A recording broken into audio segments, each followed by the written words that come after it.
It cost me $1,200 to destroy a Mercedes, and I don't regret a single cent. That car had rolled over my lawn 14 times in 3 months, leaving deep ruts and killing the grass I'd spent every weekend nurturing. And each time, it was me who got HOA fines for poor lawn care. The 15th time, however, turned into the most expensive lesson our HOA president, Vanessa Caldwell, would ever learn. 6 months earlier, I bought my first homey, modest corner lot house in a quiet Florida suburb. Years of grinding as a remote software engineer finally paid off. The neighborhood looked like the American dream. Tree-lined streets, white picket fences, and kids riding bikes. I spent weekends restoring the neglected lawn, remembering the hours I'd spent gardening with my late father. Every blade of grass was a memory, every flower bed a tribute. Then came Vanessa. She showed up one Saturday with a tray of muffins and a 34-page binder labeled Lakewood Springs HOA Regulations. Her smile was all teeth, no warmth. "You'll want to join us at the neighborhood barbecue," she said.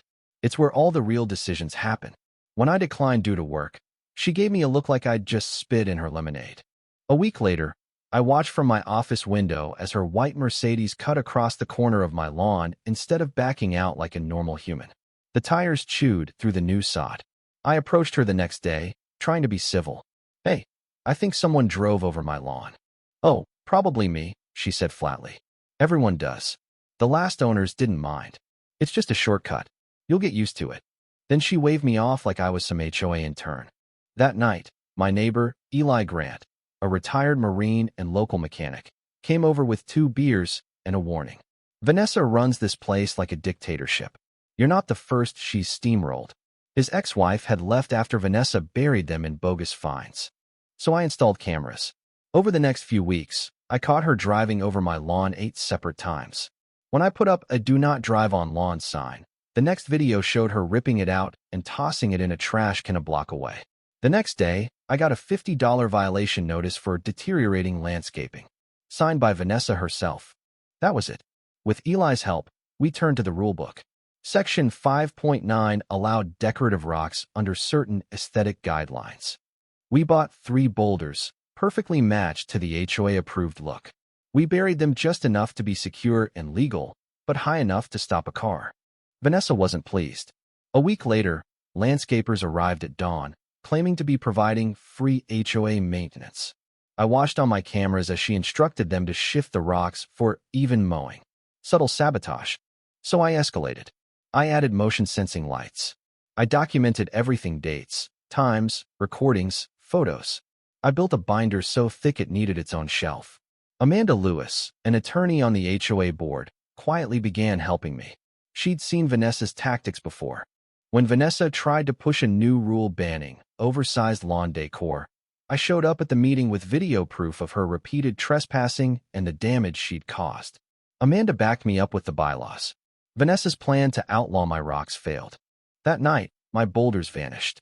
My lawn, now a muddy wreck, had a new sign: HOA repairs in progress, do not enter.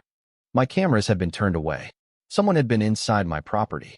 Vanessa drove by the next day, rolled down her window, and chirped, "Your lawn's really falling apart, honey. Might want to get on that before more fines hit." She smiled sweetly and drove off. That's when I stopped playing defense.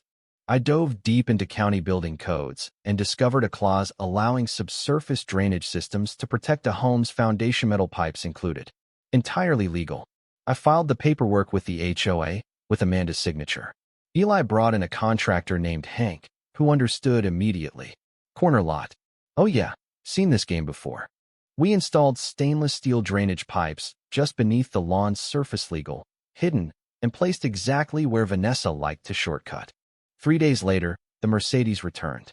She paused at the corner, then drove across right over the pipes.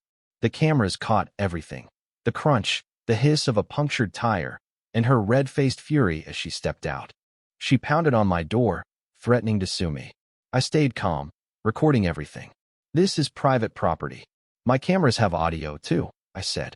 Her face paled. "You think you're clever, don't you?" When the police arrived, I showed them the approved plans, the warning signs, the videos. The officer sided with me. "No laws broken here," he said. But Vanessa wasn't finished. Eli warned me that she'd found a clause in my closing documents, some nonsense about access rights along established paths. I'd used her recommended real estate firm and lawyer during the sale. She'd slipped in a trap. I combed through the documents and found it. One sentence buried in an appendix. I brought in Patricia Myers, a real estate attorney, who called it what it was: unenforceable and unethical. And I wasn't alone. Amanda and I found other homes with the same shady clause. Vanessa had been using her position to plant legal landmines, buying up distressed properties at below-market prices through shell companies. So we went public. We started a private group, Lakewood Springs Victims. Dozens joined. People who'd sold early. Elderly residents bullied out. New families crushed by fees. We gathered every emails, screenshots, financial records Amanda had kept hidden for years. Vanessa caught wind and panicked. She called a special inspection of my home. 5 people, including her lapdog Robert, and a private inspector she paid off. They noted every crumb, every cobweb. But the local press showed up, tipped off by Amanda. One reporter exposed the inspector's ties to Vanessa's business. I played audio of Robert saying, "Find anything you can. We need Anderson gone." The inspector balked, refused to sign. Still, I got hit with a $5,000 fine. But this time, I had a wall of neighbors behind me. Amanda, Eli, families Vanessa had wronged. Then came the final blow. Vanessa's assistant met me at a coffee shop. Shaking, she handed over a flash drive.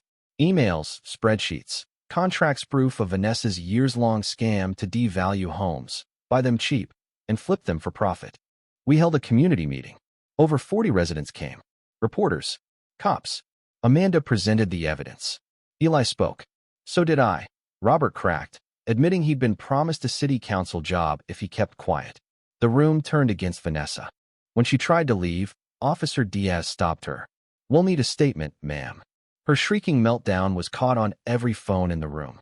She was removed that night by unanimous vote. In the months that followed, Amanda became HOA president. New rules, real transparency. Vanessa's license is under investigation. Her city council run ended before it began. We threw a barbecue on my lawn to celebrate. The sign in my yard read, "Caution, HOA approved, spikes below." Just for laughs. Vanessa left town last month. No lawn in her new apartment. Probably for the best. I only kept one section of the pipes. Not to hurt anyone. Just as a reminder. Even the greenest lawns can have the sharpest edges.